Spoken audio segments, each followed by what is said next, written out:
প্ৰথম কুৱেশ্যনটো হৈছে সতীতা প্ৰথা নিষেধ কৰা গভৰ্ণৰ জেনেৰেল দলৰ কোনজন? চাৰিটা অপশ্যন দিয়া আছে। প্ৰথম অপশ্যন দিয়া আছে লৰ্ড মিণ্টো, দ্বিতীয়টো দিয়া আছে লৰ্ড উইলিয়াম বেণ্টিং, তৃতীয়টো দিয়া আছে লৰ্ড কেলভিনস্ফৰ্ড, 4 নম্বৰটো দিয়া আছে লৰ্ড ৰিপন। ইয়াৰ কাৰেক্ট এনচাৰটো হ'ব Lord William Bentinck.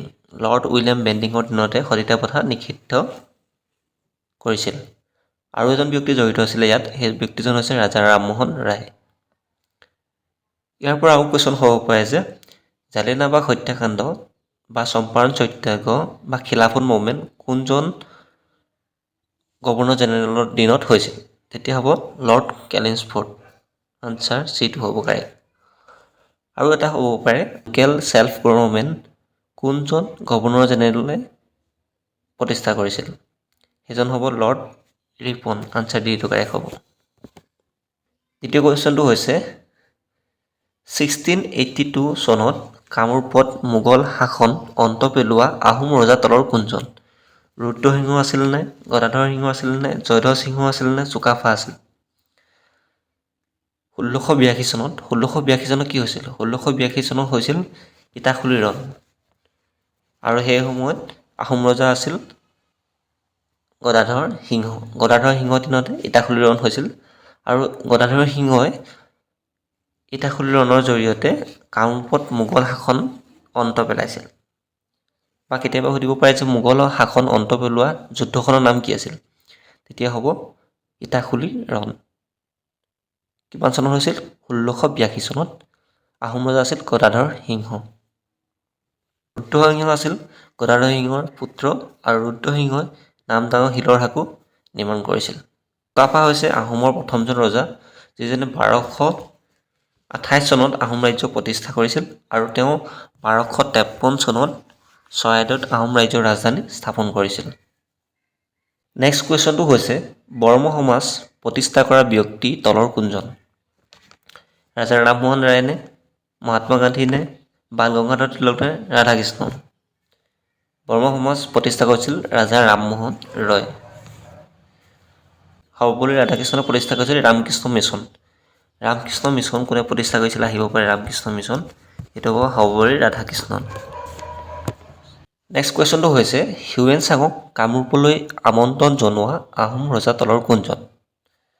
Bhaskar Barman নে, গদাধৰ সিংহ নে, লক্ষ্মী সিংহ নে, নৰনাৰায়ণ? হিউৱেন চাঙক কামৰূপলৈ আমন্ত্ৰণ জনোৱা আহোম ৰজাজন আছিল কুমাৰ ভাস্কৰ বৰ্মন।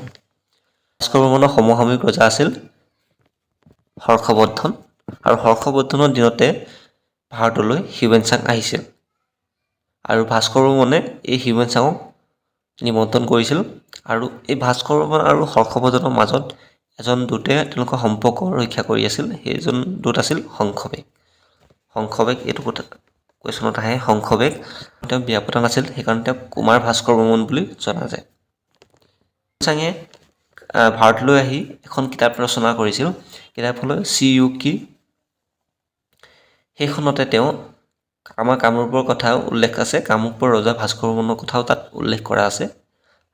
নেক্সট কুৱেশ্যনটো হৈছে অসমত বাৰ্মিজসকলে কিমান চনত প্ৰথম আক্ৰমণ কৰিছিল? 1816 নে, 1817 নে, 1824 নে, 1826? অসমত বাৰ্মিজসকলে প্ৰথম আক্ৰমণ কৰিছিল 1817 চনত। আনচাৰ বিটো কাৰেক্ট হ'ব। নেক্সট কুৱেশ্যনটো হৈছে মহাত্মা গান্ধী প্ৰথম অসমলৈ আহিছিল তেজ চনত? 1921 নে, 1917 নে, 1924 নে, 1926? ইয়াৰ কাৰেক্ট এনচাৰটো হ'ব আনচাৰ এ, 1921 চনত মহাত্মা গান্ধী প্ৰথম অসমলৈ আহিছিল। আৰু মহাত্মা গান্ধী অসমলৈ 4বাৰ আহিছিল। নেক্সট কুৱেশ্যনটো হৈছে ইয়াণ্ডাবু সন্ধি কিমান চনত স্বাক্ষৰিত হৈছিল? 1821 নে, 1824 নে, 1826 নে, 1926? ইয়াৰ কাৰেক্ট এনচাৰটো হ'ব আনচাৰ চি, 1826 চনত ইয়াণ্ডাবু সন্ধি স্বাক্ষৰিত হৈছিল। নেক্সট কুৱেশ্যনটো হৈছে ৰাণী ভিক্টোৰিয়া ঘোষণাপত্ৰ কিমান চনত ঘোষণা কৰা হৈছিল? 1858 নে, 1824 নে, 1836 নে, 1835? ৰাণী ভিক্টোৰিয়া ঘোষণাপত্ৰ 1858 চনত ঘোষণা হৈছিল। গভৰ্ণমেণ্ট অফ ইণ্ডিয়া এক্ট 1858 যোগেদি গঠন কৰিছিলে east India company. East India কোম্পানীৰ পৰা পোনে পোনে শাসনভাৰ ব্ৰিটিছ গভৰ্ণমেণ্টৰ হাতলৈ গুচি গৈছিল। নেক্সট কুৱেশ্যনটো হৈছে ভাৰতীয় সংবিধান কিমান চনত গৃহীত হৈছিল 1950 নে 1949 নে 1946 নে 95? ইয়াৰ কাৰেক্ট এনচাৰটো হ'ব আনচাৰ পি 1949 চনত 1949 চনৰ 26 নৱেম্বৰত ভাৰতীয় সংবিধান গৃহীত হৈছিল কিন্তু কাৰ্যকৰী হৈছিল 1950 26 জানুৱাৰী যেহেতু সংবিধানখন 1949 চনৰ 26 নৱেম্বৰত গৃহীত হৈছিল সেইকাৰণে 26 নৱেম্বৰ দিনটো ভাৰতীয় সংবিধান দিৱস হিচাপে পালন কৰা হয় আৰু 26 জানুৱাৰী দিনটো ৰিপাব্লিক ডে হিচাপে পালন কৰা হয় নেক্সট কুৱেশ্যনটো হৈছে ইণ্ডিয়ান নেশ্যনেল কংগ্ৰেছৰ কোনখন অধিৱেশনত সম্পূৰ্ণ স্বৰাজৰ বিষয়ে ঘোষণা কৰিছিল 1915 লাহোৰত নে 1928 লাহোৰত নে 1929 লাহোৰত নে 1935 লাহোৰত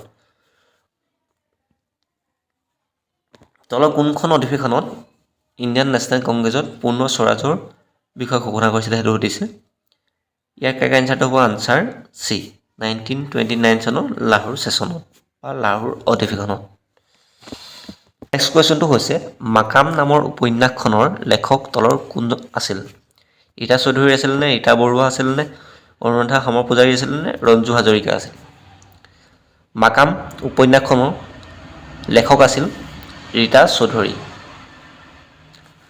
ৰঞ্জু হাজৰিকা ইয়াৰ ওপৰতো প্ৰশ্ন আহে ৰঞ্জু হাজৰিকাৰ আচল নাম কি আছিল ৰঞ্জু হাজৰিকাৰ আচল নাম আছিল কুমুদ হাজৰিকা অনুৰাধা শৰ্মা পূজাৰীৰ ওপৰতো কুৱেশ্যন আহে অনুৰাধা শৰ্মা পূজাৰীয়ে কোনখন উপন্যাসৰ বাবে সাহিত্য একাডেমী বঁটা লাভ কৰিছিল সেইখন আছে ইয়াত এখন অৰণ্য আছিল এই উপন্যাসখনৰ বাবে তেওঁ সাহিত্য একাডেমী বঁটা লাভ কৰিছিল নেক্সট কুৱেশ্যনটো হৈছে বন্দে মাতৰম কোনে ৰচনা কৰিছিল ৰবীন্দ্ৰনাথ ঠাকুৰে ৰচনা কৰিছিলে নে বংকিম চন্দ্ৰ চট্টোপাধ্যায় নে ৰাজেন্দ্ৰ প্ৰসাদে নে মহাত্মা গান্ধীয়ে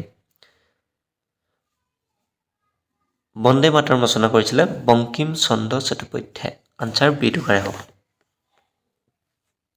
আৰু ৰবীন্দ্ৰনাথ ঠাকুৰে কি ৰচনা কৰিছিল ৰবীন্দ্ৰনাথ ঠাকুৰে ৰচনা কৰিছিলে জনগণ মন আৰু ৰাজেন্দ্ৰ প্ৰসাদ হৈছে ভাৰতৰ প্ৰথমজন ৰাষ্ট্ৰপতি মহাত্মা গান্ধী ৰাষ্ট্ৰপিতা বুলি জনা যায় তেওঁ মহাত্মা উপাধি কোনে দিছিল কেতিয়াবা সুধিব পাৰে তেওঁ মহাত্মা উপাধি দিছিলে ৰবীন্দ্ৰনাথ ঠাকুৰে নেক্সট কুৱেশ্যনটো হৈছে অসমত ৰাজ্যসভাৰ আসনৰ সংখ্যা কিমান 14খন নে 7খন নে 2খন নে 12খন অসমত ৰাজ্যসভা আসনৰ সংখ্যা হৈছে 7খন আৰু লোকসভাত বুলি দিলে লোকসভাত হ'ব 14খন নেক্সট কুৱেশ্যনটো হৈছে উমানন্দ মন্দিৰ কোনজন ৰজাই নিৰ্মাণ কৰিছিল গদাধৰ সিংহই নিৰ্মাণ কৰিছিলে ৰাজেশ্বৰ সিংহই নিৰ্মাণ কৰিছিলে নে শিৱ সিংহই নিৰ্মাণ কৰিছিলে নে ৰুদ্ৰ সিংহই নিৰ্মাণ কৰিছিল উমানন্দ মন্দিৰ নিৰ্মাণ কৰিছিল ৰজা গদাধৰ সিংহই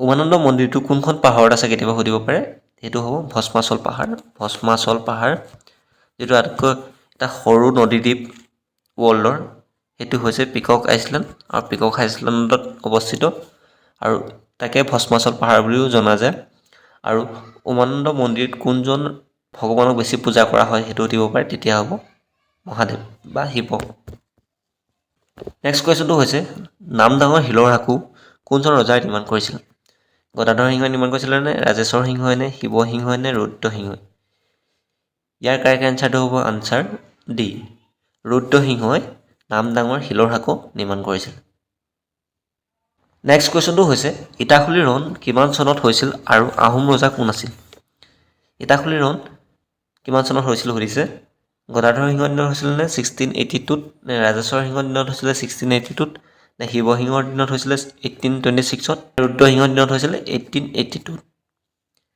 ইয়াৰ কাৰেক্ট এনচাৰটো হ'ব আনচাৰ এ গদাধৰ সিংহৰ দিনত হৈছিলে 1682 চনত আৰু ইটাখুলিৰ ৰণখনেই হৈছে আহোম আৰু মোগলৰ শেষৰখন ৰণ বা কামৰূপত মোগল শাসনৰ অন্ত পেলোৱা ৰণখনেই হৈছে ইটাখুলিৰ ৰণ নেক্সট কুৱেশ্যনটো হৈছে হেজাৰী ঘোষা বুলি কোনখনক জনা যায় নামঘোষা নে কীৰ্তনক নে গুণমালাক নে বৰগীতৰ সংকলন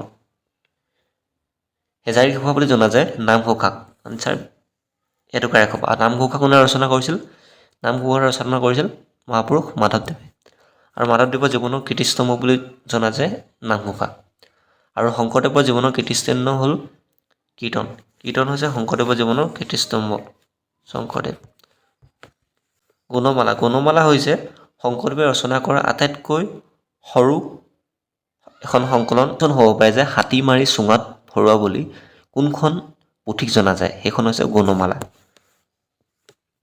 আৰু গুণমালাখন নৰনাৰায়ণৰ অনুৰোধত শংকৰদেৱে একে ৰাতিৰ ভিতৰত নিৰ্মাণ কৰি বা লিখি উলিয়াইছিল।